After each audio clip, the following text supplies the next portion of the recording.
Hello everyone. कैसे हैं आप सभी? आई होप सभी लोग ठीक होंगे। आज की बेटा जो है वो वीडियो शुरू करने से पहले, अपना लेक्चर शुरू करने से पहले जो बात मैं हमेशा रिपीट करता हूँ वही कह रहा हूँ कि जो है वो आपको वीडियो को पहले कंप्लीट देखना है और उसके बाद में आपको अपने नोट्स क्रिएट करने हैं। ठीक है? और जो आप नोट्स बनाते हैं उस नोट्स को आप अगर अपनी लैंग्वेज में बनाते हैं तो बहुत बढ़िया रहता है, क्योंकि जब आप उसे फ्यूचर में दोबारा जब लर्न करेंगे तो आपको आसानी से और बहुत बढ़िया समझ में आएगा। तो आप पहले कंप्लीट वीडियो को देखकर उस चीज़ को आप समझें, उसके बाद में आप अपने नोट्स बनाएं। और आप जो है वो मेरा चैनल सब्सक्राइब कर लें, जिससे आपको आने वाली नेक्स्ट वीडियो की जो है वो जानकारी मिल जाएगी। और वीडियो को ज़्यादा से ज़्यादा लाइक और शेयर करें, जिससे अन्य स्टूडेंट्स को भी जो है इसकी इन्फॉर्मेशन प्राप्त हो जाए। तो अपन जो है इस वीडियो में नेक्स्ट अगला पोर्शन शुरू करेंगे, जहाँ आपने पिछले वीडियो में ख़त्म किया था वो था अपना केनिजारो रिएक्शन का। अब उसी में उसका अगला पोर्शन है वो है क्रॉस केनिजारो अभिक्रिया। अब क्रॉस केनिजारो अभिक्रिया किस तरीके से होती है, उसकी मैकेनिज्म क्या है, उसका प्रोसेस क्या है, वो डिस्कस करेंगे। तो ये सारी चीज जो है वो किससे जुड़ी हुई थी, जहां से अपने शुरू किया था एल्डोल संघनन, क्रॉस एल्डोल संघनन, आपकी केनिजारो अभिक्रिया, और अब नेक्स्ट वन है वह है क्रॉस केनिजारो अभिक्रिया। तो इसी को देखेंगे। तो शुरू करते हैं। तो जो बात हो रही थी वो हो रही थी आपकी, जो इसमें नेक्स्ट अगला स्टेप है वो है क्रॉस केनिजारो अभिक्रिया।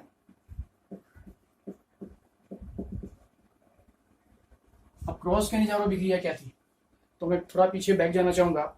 केनिजारो अभिक्रिया थी, केनिजारो जो अभिक्रिया थी वो थी अपने पास समान एल्डिहाइड के बीच में अभिक्रिया। अब समान एल्डिहाइड कौन से? जिनके बीच में अल्फा हाइड्रोजन परमाणु, जिनके पास अल्फा हाइड्रोजन परमाणु उपस्थित ना हो, वो देता है अपनी केनिजारो अभिक्रिया।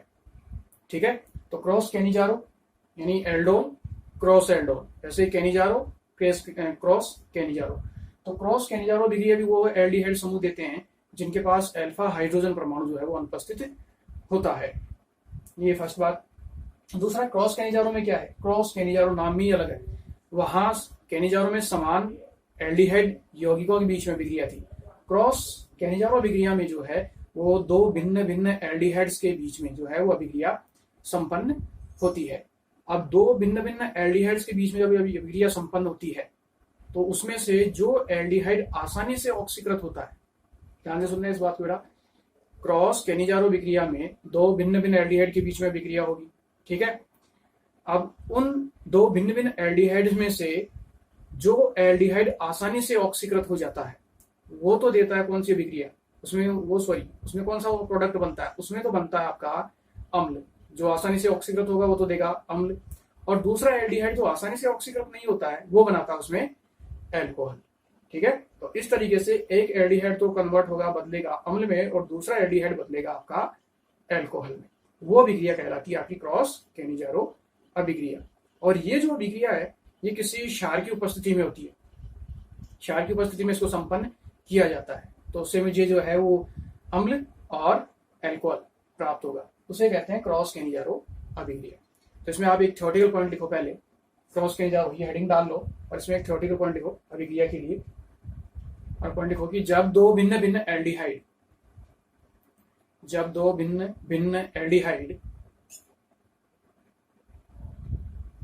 के मध्य परस्पर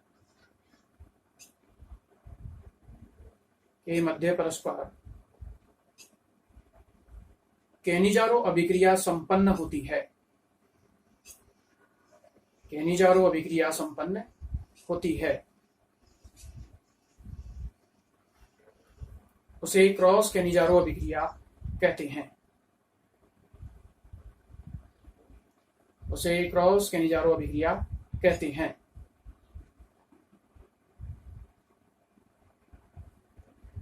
जिसमें आसानी से ऑक्सीकृत होने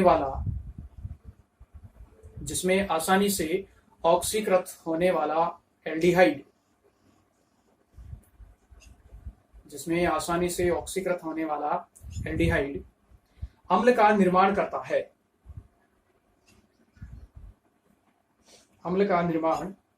है तथा दूसरा एल्डिहाइड तथा दूसरा एल्डिहाइड अल्कोहल में अपचयित होता है। दूसरा एल्डिहाइड अल्कोहल में अपचयित होता है। जैसे अब बेटा इसकी रासायनिक अभिक्रिया की बात की जाए, क्रॉस कैनिजारो अभिक्रिया रासायनिक अभिक्रिया की बात की जाए तो अभिक्रिया किस तरीके से होगी। मुझे दो भिन्न भिन्न एल्डिहाइड चाहिए, तो मैंने एक एल्डिहाइड लिया, वो लिया आपका बेंजेल्डिहाइड।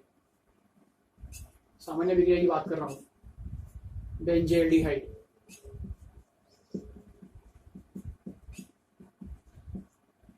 इस बेंजेल्डिहाइड की अभिक्रिया तो मैंने फॉर्मेल्डिहाइड से संपन्न की, SC double bond O H,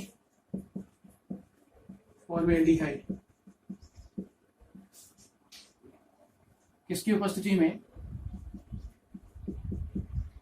NaOH की उपस्थिति में।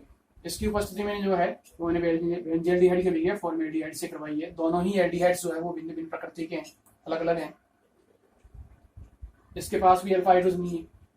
क्रियात्मक समूह के जो कार्बन जुड़ा हुआ है उस कार्बन के पास हाइड्रोजन अनुपस्थित है, अल्फा हाइड्रोजन अनुपस्थित है।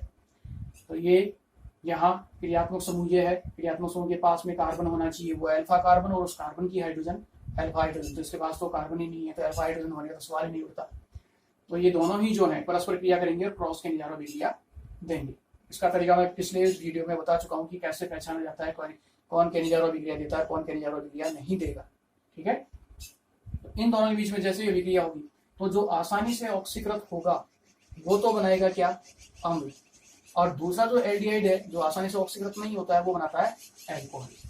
तो ये जो कंपाउंड है इसकी स्टेबिलिटी ज्यादा है, तो नादी संरचना, नादी के फलस्वरूप इसका स्थायित्व बहुत ज्यादा है, जबकि इसका स्थायित्व कम है। तो ये आसानी से ऑक्सीकृत हो जाएगा। अगर ये आसानी से ऑक्सीकृत होगा तो ये मुझे क्या देगा? मेरा अम्ल देगा। ये आसानी से ऑक्सीकृत होगा। ये आसानी से ऑक्सीकृत इसलिए होता है क्योंकि इसमें अन्नाद पाया जाता है। अन्नाद के कारण इसकी स्टेबिलिटी बहुत ज्यादा होती है, स्थायित्व बहुत ज्यादा होता है। तो इसका स्थायित्व बहुत ज्यादा होने के कारण ये आसानी से ऑक्सीकृत नहीं हो पाता है, जबकि ये आसानी से ऑक्सीकृत हो जाएगा। ये आसानी से ऑक्सीकृत होगा तो क्या देगा? ये आसानी से ऑक्सीकृत होकर जो है वो अम्ल का निर्माण करेगा। तो जो दूसरा एल्डिहाइड मेरे पास वो किसमें बदल जाएगा? वो मेरा अल्कोहल में परिवर्तित हो जाएगा। तो ये तो बदलेगा अल्कोहल में और ये बदलेगा मेरा अम्ल में। तो अभिक्रिया में जो उत्पाद बनेगा वो क्या बनेगा? इसको मुझे अम्ल अल्कोहल बनाना है, तो ये तो बदल गया आपका अल्कोहल CH2OH में। ये तो अपचयित हो गया। जो आसानी से ऑक्सीकृत नहीं होता वो अपचयित होता है। किसमें? अल्कोहल में अपचयित हुआ है ये। और अपचयन किसके द्वारा होता है? हाइड्रोजन के द्वारा। ठीक है, और ये होता है ऑक्सीकृत। तो ऑक्सीकृत होकर ये बनाता है अम्ल SCOONA। इसको बोला जाता है सोडियम फॉर्मेट। और ये हो गया मेरा, इसको जो है वो मुख्य क्रियात्मक समूह मानू तो ये हो गया फेनिल मेथेनॉल। फेनिल मेथेनॉल ये अभिक्रिया कहलाती है क्रॉस कैनिजारो अभिक्रिया। अब चेक किस तरीके से हुआ, इसको मैं रफली काम में लेता हूँ, रफली ट्रिक लगाता हूँ इस चीज के अंदर, क्योंकि उससे मेरा सटीक आंसर आ जाता है, इसलिए ज्यादा समस्या नहीं होती है, बहुत सिंपल है। कैसे? ये अपचयित हो रहा है तो अपचयन के लिए हाइड्रोजन चाहिए, इसको मुझे अल्कोहल में बदलना है। तो अल्कोहल में बदलने के लिए एक हाइड्रोजन तो ये लेगा ऑक्सीजन और एक हाइड्रोजन लेगा ये कार्बन। ये रफ तरीका बेटा, और सब में बैठता है, तकरीबन सब में बैठ जाता है। तो इसने अपनी एक हाइड्रोजन तो ऑक्सीजन को दे दी, अपनी इसने एक हाइड्रोजन अपनी किसको दे दी? इस CS समूह को। तो ये CS समूह एक हाइड्रोजन लेके बदल गया CS2 में, और ये ऑक्सीजन एक हाइड्रोजन इसके लेकर बदल गया किसमें? आपका OH में। तो शेष क्या बचा इसके पास? वो बचा C डबल बॉन्ड। ये C डबल बॉन्ड इससे क्रिया कर लेता है, और इससे क्रिया करके जो है वो SCOO और Na। देखो C डबल O H और Na, यानी NaOH ये क्रिया करके बना दिया सोडियम फॉर्मेट। ठीक है, इस तरीके से ये अभिक्रिया संपन्न होती है। ये तो रफली तरीका है पहचानने का, सिंपल सोल्व करने का, क्योंकि मैकेनिज्म का टाइम नहीं होता अपने पास ऑब्जेक्टिव क्वेश्चन सोल्व करने में। और अगर आपने जिसकी कहते हैं रट्टा मारा रहता है, जिसने रट रखा वो अलग बात है, थोड़ा क्वेश्चन घुमाया तो वो घूम गया, तो ऐसा नहीं होना चाहिए। अब देखें इसकी क्रिया विधि की, ये सब आया कैसे, ये प्रक्रिया हुई कैसे। तो आप इस अभिक्रिया को नोट कर लो और हेडिंग डालो क्रियाविधि। क्रियाविधि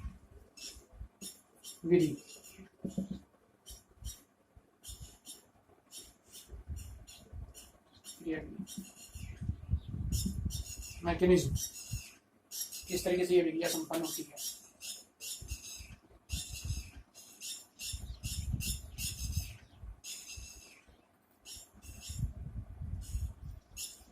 बन गया होगा। तो ये अभिक्रिया ध्यान रखना है किस तरीके से क्या बना है। तो क्रियाविधि लेते हैं इसमें। तो क्रियाविधि के लिए सबसे पहले मैं कहां से स्टार्ट करूंगा, मुझे मेरा एल्डिहाइड चाहिए। एल्डिहाइड से शुरू करते हैं। इसमें क्या है, यहां से ले लिया मैंने NaOH। NaOH मेरा टूटता है Na+ और OH- में। इस रूप में मैंने इसको तोड़ लिया।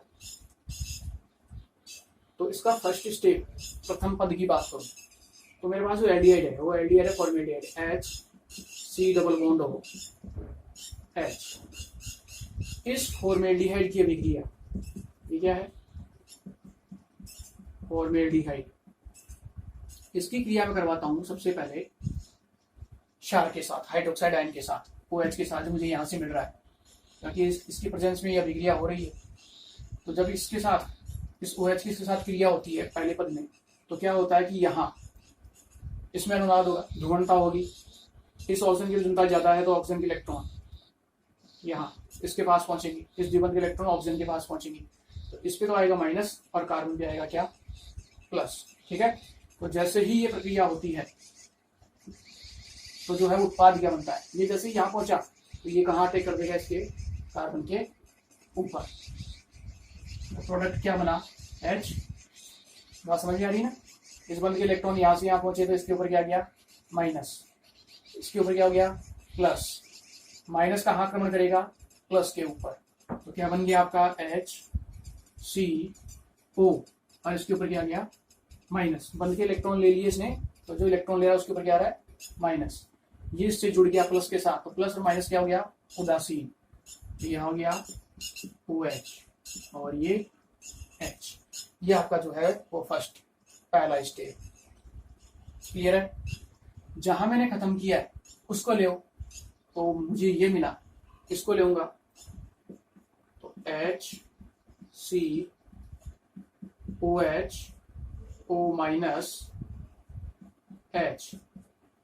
अब इसकी अभिक्रिया जो है वो बेंजल्डिहाइड, मेरा दूसरा अभिकारक क्या था, मेरा दूसरा अभिकारक था बेंजल्डिहाइड। इस बेंजल्डिहाइड के साथ में इसकी अभिक्रिया संपन्न करवाऊंगा। तो बेंजल्डिहाइड था मेरा HC+O और C6H5 बेंजीन वाला। ये अब इसकी अभिक्रिया होती है, तो अभिक्रिया किस तरीके से होगी, देखो यहाँ सारा। अब इसमें क्या होगा कि जैसे ही अभिक्रिया करता तो किस तरीके से अभिक्रिया होगा कि ये ऋणावेश जो है, ये ऋणावेश यहाँ इलेक्ट्रॉन देगा। जिस समय ये ऋणावेश अपना इलेक्ट्रॉन यहाँ देगा उस समय क्या बनेगा, यहाँ द्विबंध। उसी समय यहाँ द्विबंध बनने के दौरान, उसी समय ये बंध यहाँ से स्थानांतरित हो जाएगा इस जगह से, और ये स्थानांतरित होकर जाएगा कहाँ, किस जगह, वो जाएगा यहाँ इस कार्बन के पास। अब ये इस कार्बन के पास क्यों गया, उसका रीजन ये यहाँ से पाई बंधन टूटा, इलेक्ट्रॉन का यहाँ स्थानांतरण हुआ। C डबल बॉन्ड है, ये प्रक्रिया चल रही है, C डबल बॉन्ड होगी, वही है। इलेक्ट्रॉन यहाँ से यहाँ स्थानांतरित हुआ, तो इसके ऊपर क्या चार्ज आ जाएगा, माइनस का, इस पे ऊपर क्या जाएगा, प्लस का।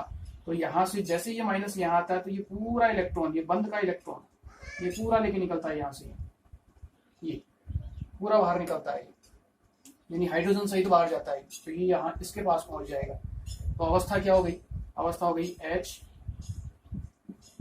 H, ये हो गया C डबल बॉन्ड O, यहाँ इलेक्ट्रॉन दिया तो यहाँ क्या बन गया, double bond O, C double bond O, और ये क्या हो गया, OH, ये हो गया O और H।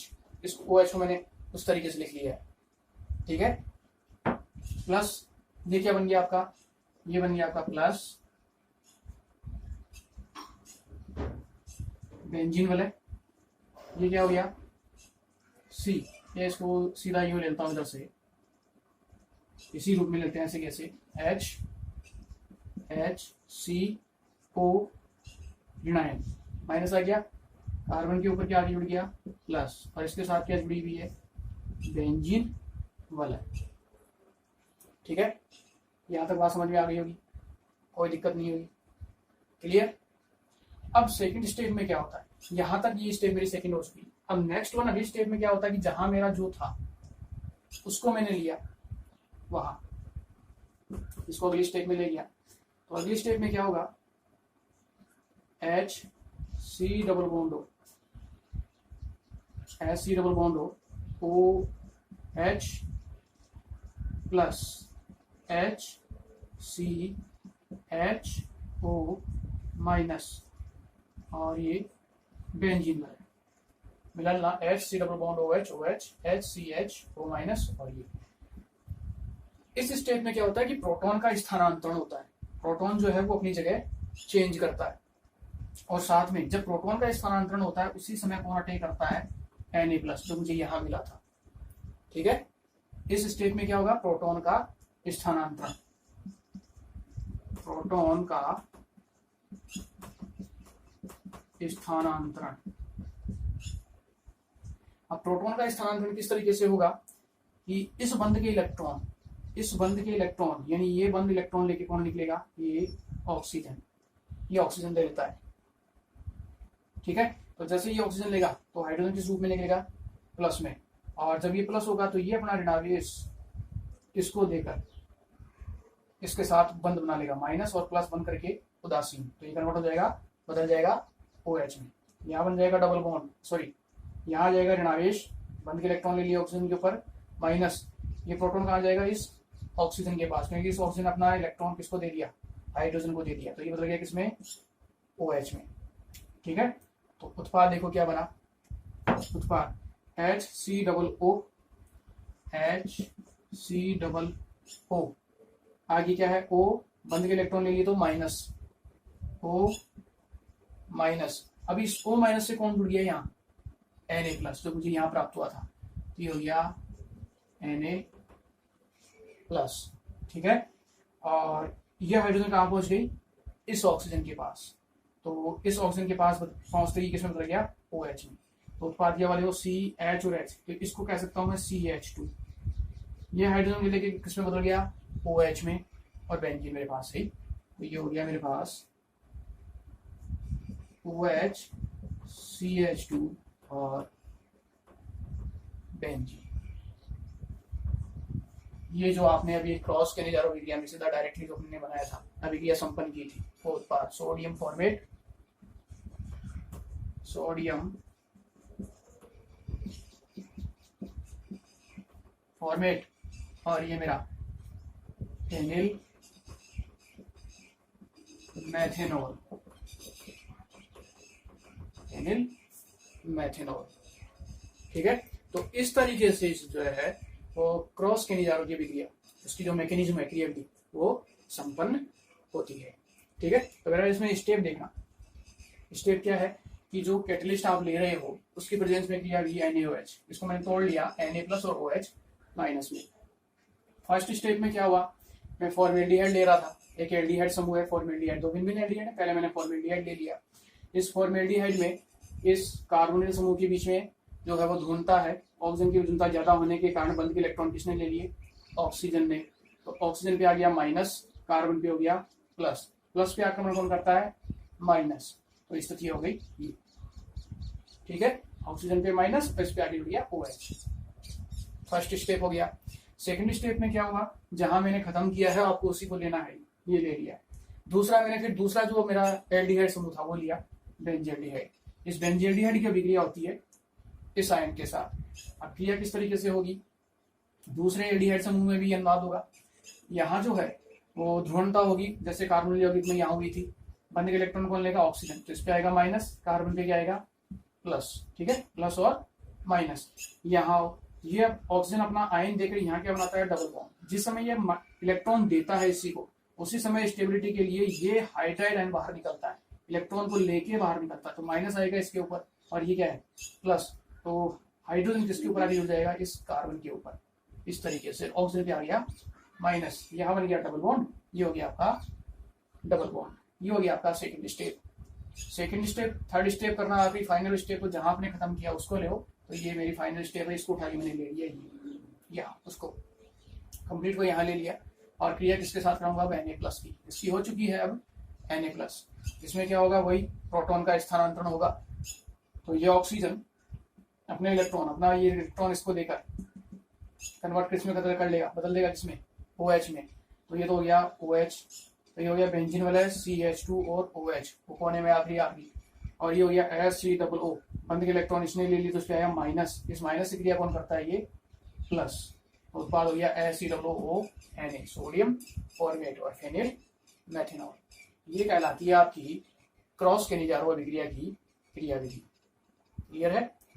अब इसे आप जो है वो बना सकते हैं।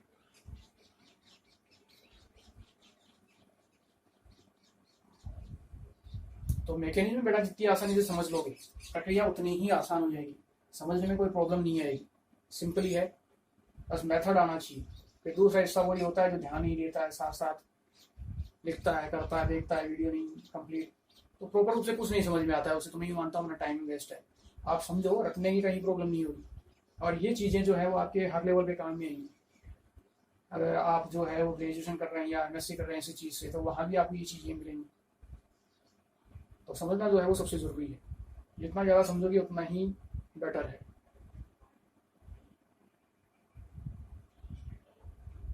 कर लिया होगा। नेक्स्ट आगे आते हैं, अगली डालें इसके अंदर, ये आपकी क्रॉस केनिजारो कंप्लीट है। अगली है आपकी टीसेंको अभिक्रिया। नेक्स्ट अगली हेडिंग डालो, टीसेंको।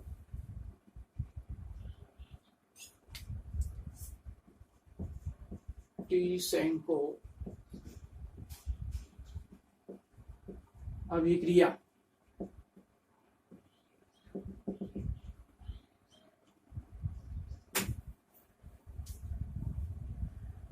और इसमें लिखो, टीसेंको अभिक्रिया में लिखो, किसी भी एल्डिहाइड की,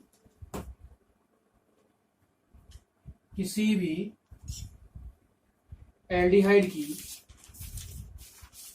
अभिक्रिया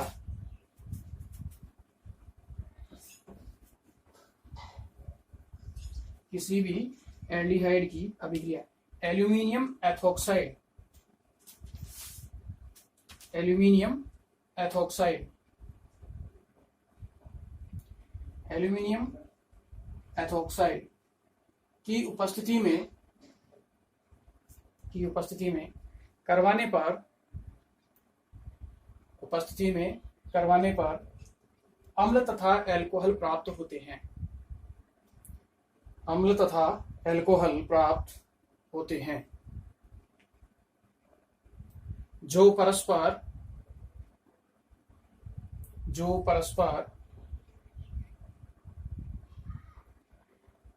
अभिक्रिया करके एस्टर का निर्माण करते हैं, एस्टर का निर्माण करते हैं। इसे टीसेंको अभिक्रिया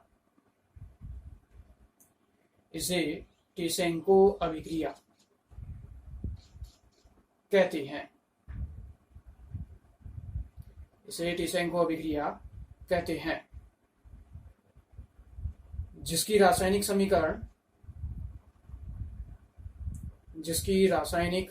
समीकरण निम्न प्रकार से दी जा सकती है, जिसकी रासायनिक समीकरण निम्न प्रकार से दी जा सकती है। तो इसकी रासायनिक समीकरण देखिए बेटा टीसेंको अभिक्रिया की।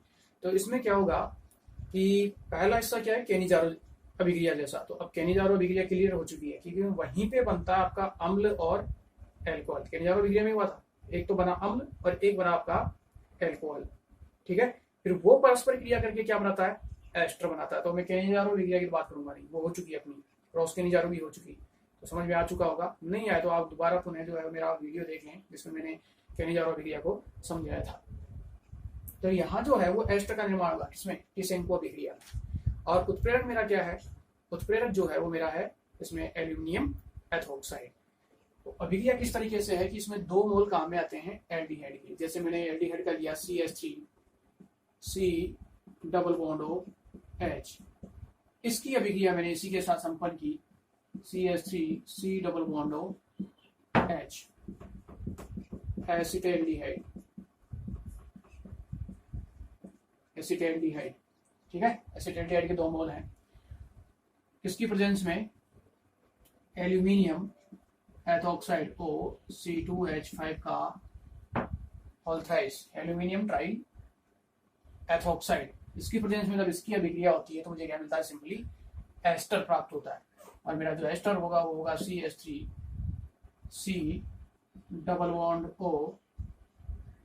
O CH2 और CH3, ये जो है मुझे एस्टर प्राप्त होता है, ठीक है। उसका नाम एथिल एथेनोएट, प्रोडक्ट का नाम हो गया ethyl ethanoate. 2 carbon ethyl ethanoate, ester का नाम बनता है ओएट, एथिल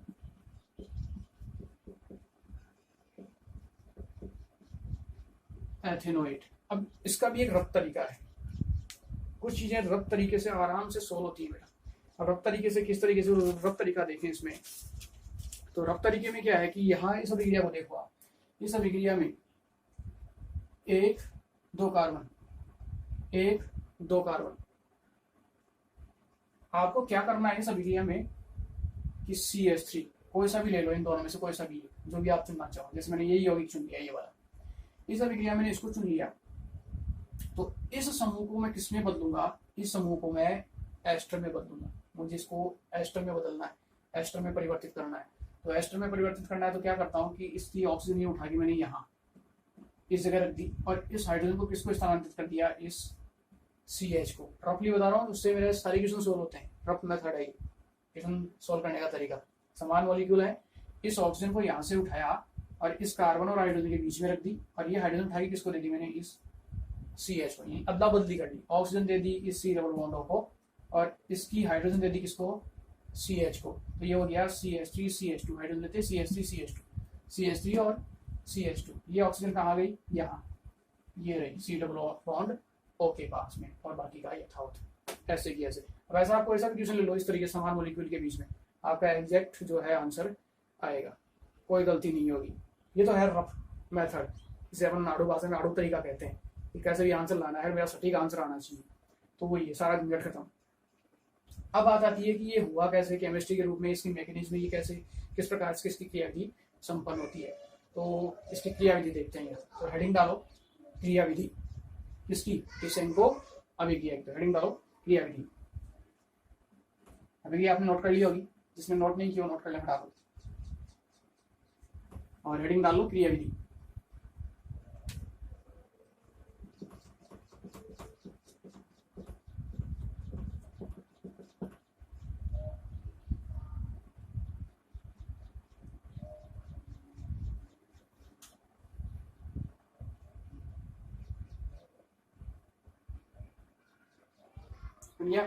अब मैकेनिज्म में आओ, क्रियाविधि में आते हैं।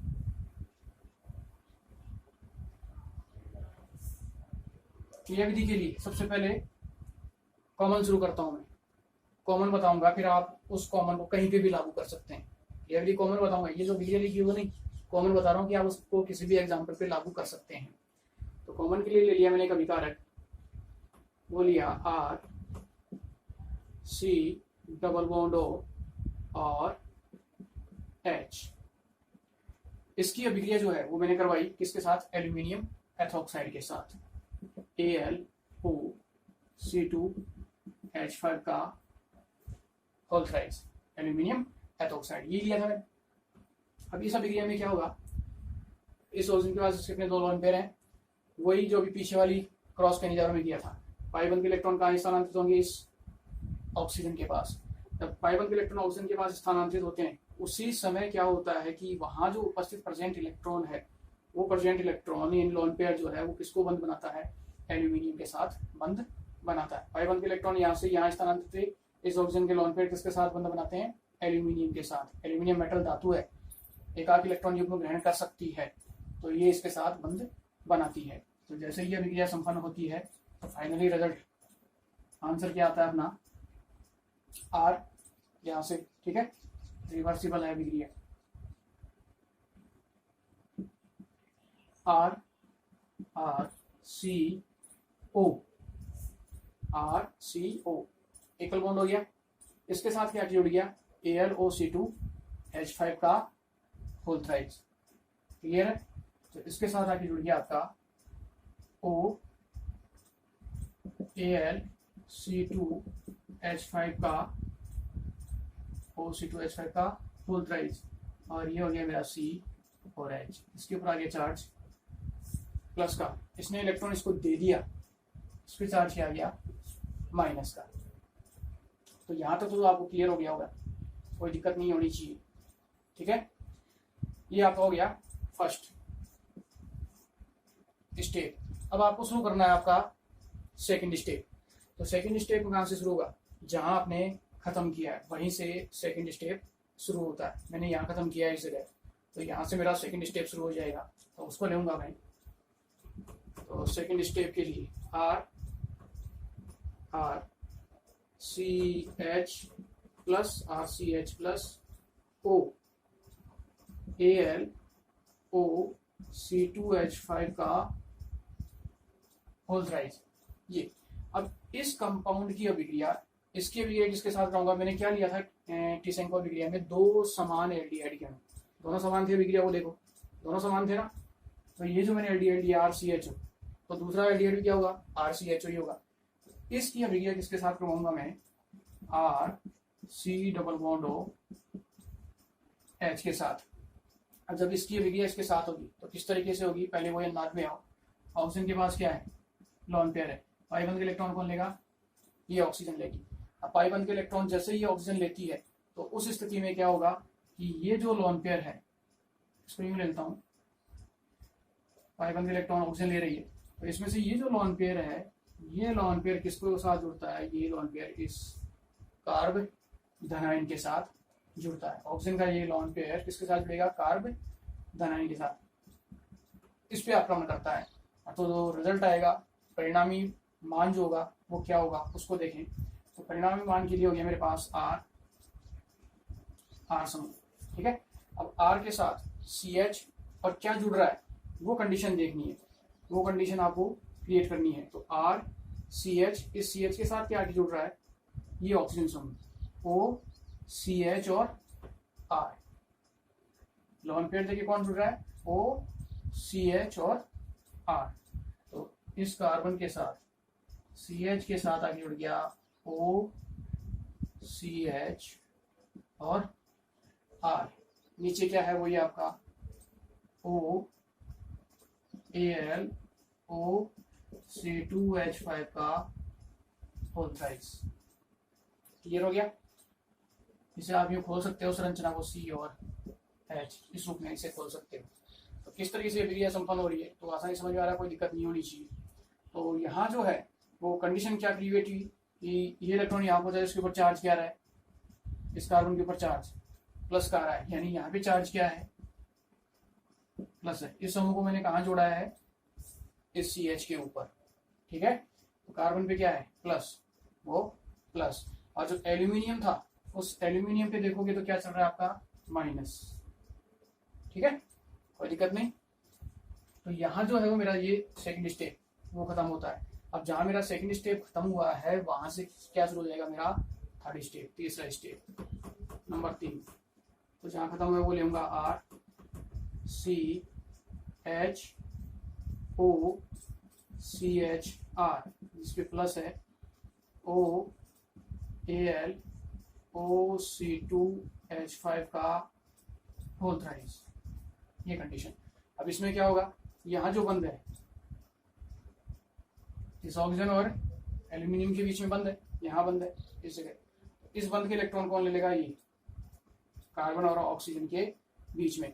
उसी समय एग्जैक्ट उसी समय क्या होगा, ये जो हाइड्रोजन है, ये हाइड्रोजन किसके साथ स्थानांतरित हो जाएगी, ये हाइड्रोजन बंद के इलेक्ट्रॉन लेकर इस कार्बन के साथ स्थानांतरित हो जाएगी। बंद के इलेक्ट्रॉन लेकर पूरा ये बंद इलेक्ट्रॉन H- इसके साथ आके जुड़ जाएगा। तो ये हो गया RCH2, हाइड्रोजन लेते क्या हो गया RCH2O, C double bond O और ये R।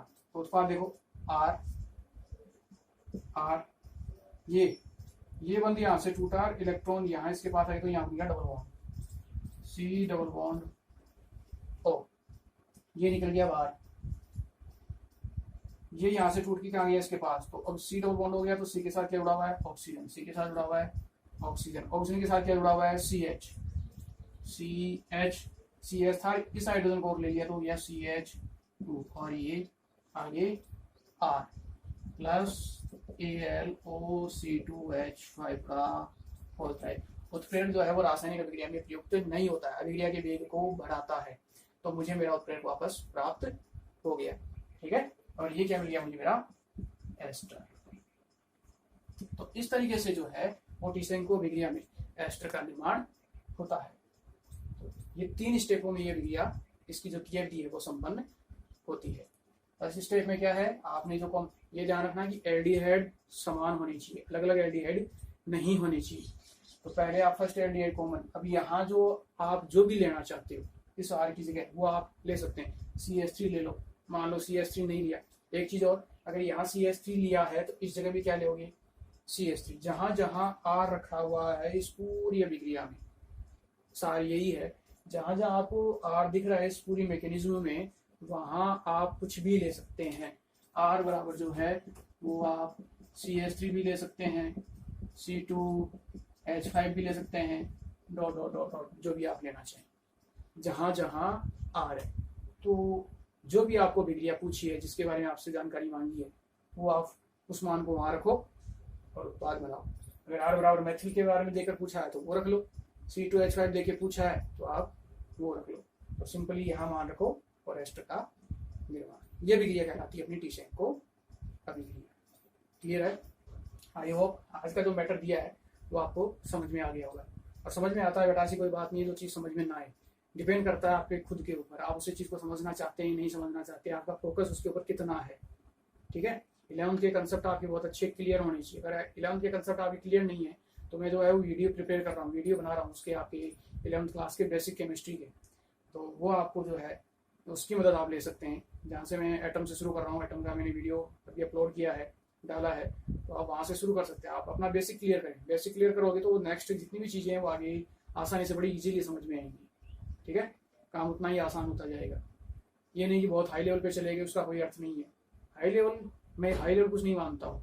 जब कहते हैं नींव ही जो है बेकार है, आपका फाउंडेशन ही बेकार है, तो आप कितना ही हाई लेवल का वीडियो देखो, कितना ही लो लेवल का देखो, वो सब बराबर है, उसमें कुछ नहीं मानता उस चीज़ में, ठीक है। तो अपनी नींव मजबूत करो, अपना बेसिक क्लियर करो, तो वो चीज़ें बहुत आसानी से सिंपली हो जाती है। अगर बेसिक कमज़ोर है तो मैं वीडियो जो है वो बेसिक केमिस्ट्री के वो अपलोड कर रहा हूँ, आप वहाँ जाके मेरे चैनल पर जाके उसको देख सकते हैं। क्लियर है? तो नेक्स्ट वीडियो में जो है यहाँ अपनी ये अभिक्रियाएं जो है वो कंप्लीट होती हैं। नेक्स्ट वीडियो में जो है वो कुछ जैसे अपना एल्डिहाइड कीटोन के बीच में अंतर देखेंगे, उनके यूज़ क्या है, उनके बारे में डिस्कस करेंगे, ठीक है।